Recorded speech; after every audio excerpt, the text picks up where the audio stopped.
The fall travel season is just getting started, providing some amazing deals. And this is also the time of year to start making holiday travel plans if you really want to save. Here to help us with all of our travel challenges is Stephanie Oswald, editor-in-chief and co-founder of Travel Girl magazine. Stephanie is also a CNN contributor and the former travel producer for the Weather Channel. Stephanie, thank you so much. It's an honor for us to have you here today. Oh, thanks for having me, Erin. I love talking about fall travel. Yeah, and we want to hear all about it. Now, first of all, how long have you been a travel expert, and how has booking a vacation changed since you began as a correspondent? Well, I don't want to date myself, but it's been more than 2 decades, and technology has really transformed the industry. It means that there's so much information at our fingertips, but it also means it's really important to do your homework and know where to go for the deals. That's great. Now, what are some of those surprising travel deals that are available for this fall? Well, Erin, I'll tell you what, even the airlines are rolling out the deals. And if you're a frequent flyer, you want to make sure that your favorite airline has your current email address, because we're seeing them send deals right to your inbox. So that's an option, especially for domestic carriers.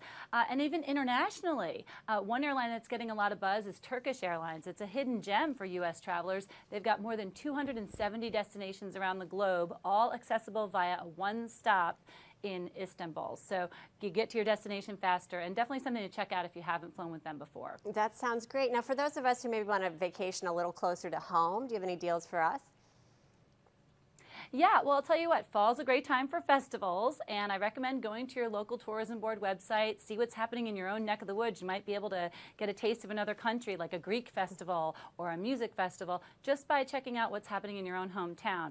If you want to go a little bit further, this is the season to head to Florida, because we're in that shoulder season between summer and the hectic holidays. The beaches are less crowded, the theme park lines are shorter, and there's an area, Sarasota County, that's been under the radar, but it's getting rave reviews, and they're even calling it the Cultural Coast, because there's so much there from theater and opera, a lot more beyond the beaches. You can get that beach vacation, but get your dose of culture in there too.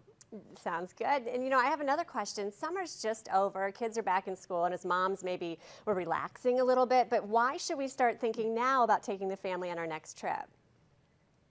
Well, Erin, you know what happens? School starts and all of a sudden family time shrinks. One study says it's as little as 40 minutes a day, which is a real bummer. So the Travel Girl antidote to that is get in the car, take a road trip, even if it's just a weekend away. And if you want to save some money, you can save a lot of money by prepaying for your rental car online. Companies like Budget Rental Car, you can go online, budget.com, you can save up to 35% if you prepay for your car. And renting a car means you're going to get all those amenities you want too. So they like to say getaways get families together, and I love that idea. All right, and when you travel, what can you do to better protect yourself when you're out there?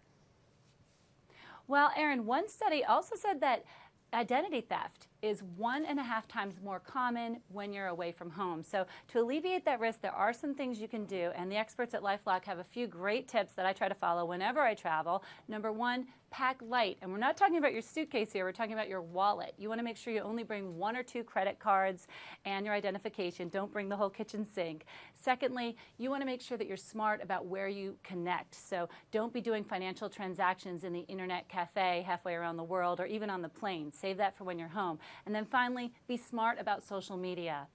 Don't be posting everywhere you are. I know it's very tempting, but when you tell everybody, your friends and family, where you are on Facebook and Twitter, you're also letting the bad guys know that you're not home. So follow those tips, and you're going to protect yourself, put yourself at a lower risk for identity theft. Stephanie, such smart information. Really quickly, where can we go for more information on all of this?